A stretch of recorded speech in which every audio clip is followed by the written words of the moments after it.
Got the smoker going. Picked up this trailer. I welded the steel on it. That's a new project. Debating whether to part out this Toyota or if I'm going to sell it on the trailer, part it out, or I'm going to sell it separately. Haven't quite figured that out, but here's the smoker. Here's our temps. About to turn it down. It's starting to get a little hotter than I want for the start, but best thing about this smoker is the adjustability with these little turns. Here I can cut off the airflow a little bit, so once the fire's rolling good, I just cut it back. So that should start dropping this now slowly, probably here in a minute, depending how good it's going. As long as it's stable, I don't mind, but I don't like when it climbs up quick. Pretty stable now. There you go, it just dropped a bunch. So you can see what turning those knobs did just a little bit does. It's kind of a first run before doing bacon. I think I've showed this smoker before. It's just completely homemade. It's like a pizza oven style.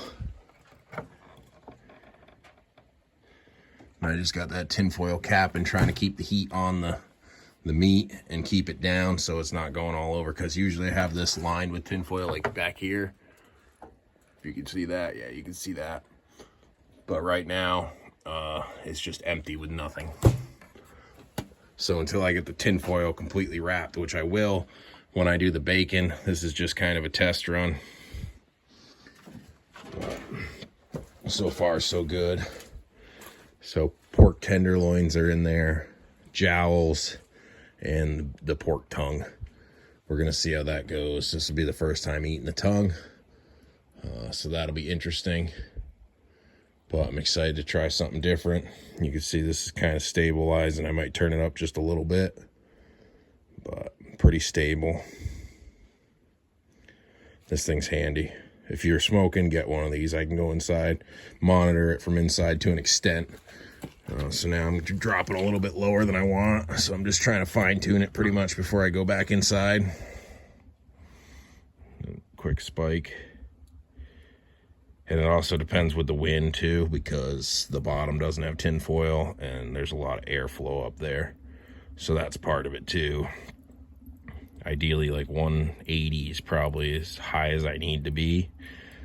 More or less trying to get a smoke that I am cooking. I can always finish it in the oven, which I probably do anyway. But I just listen to the fire, and you can hear it when it takes off, kind of like a jet. It's got that jet noise like it's got now. It starts climbing, so dial it back. Try to get where I want to be. Probably 175 would be good.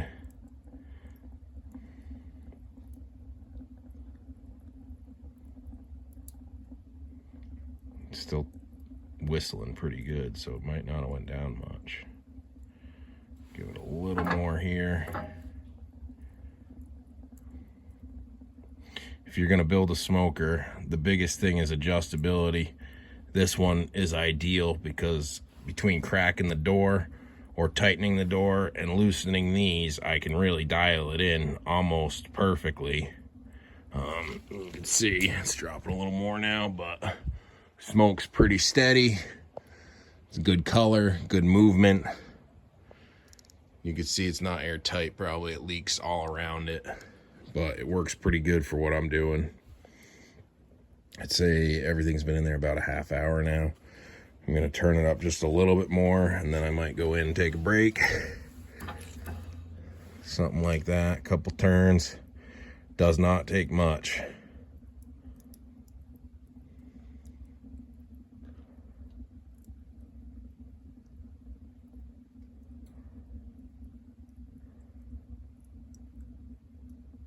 And it is hard to control or get perfectly because of the top is not completely sealed and the bottom's not sealed.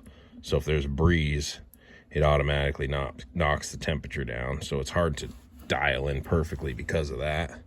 but I'd rather have it less than more, because main thing is I don't want to burn the inside of the smoker since there's no tinfoil in there to kind of safety net the heat or the fire, catching fire to the wood in there. Now I'm at 150. These lower temperatures are good just to get it to smoke better. If you're looking for more smoke, lower temps, it'll smoke more. This is obviously not a pellet smoker or anything that's just doing it on its own. This is a fully, you got to control it, manual smoker. But I would burn the inside just for looks mainly. And then the tinfoil over the top, like I said, is to keep heat in and to keep dust and dirt from anything over the winter that this thing had going. But you could see, or I could see, that it's sweating a little bit. So it is cooking and it's starting to do what it's supposed to do. And the smoke's just about perfect coming up on that. So that looks good. And even with the door open, it went up a little bit.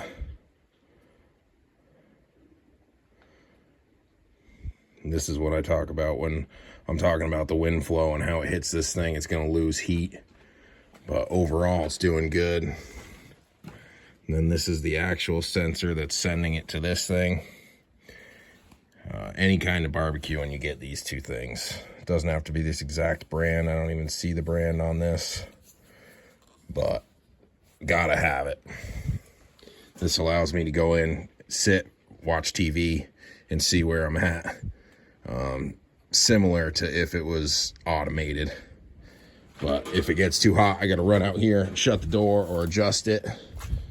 So I'm still at full control. It's just the ability to not have to stand here and watch the temps in the smoker the whole time, or listen to the stove if you don't have any kind of temperature reading, because that's what I was doing when I first did this. So I'm going to turn it up just a little bit more, and then I'm going to go in, take a break. But I haven't done a video in a while. I figured I'd post something.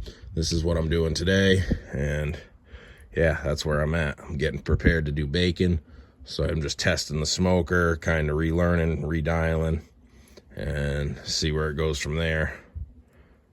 But I'm stoked. I'm excited to have something to smoke, and excited to use the smoker again. I built this 2 years ago now, I want to say.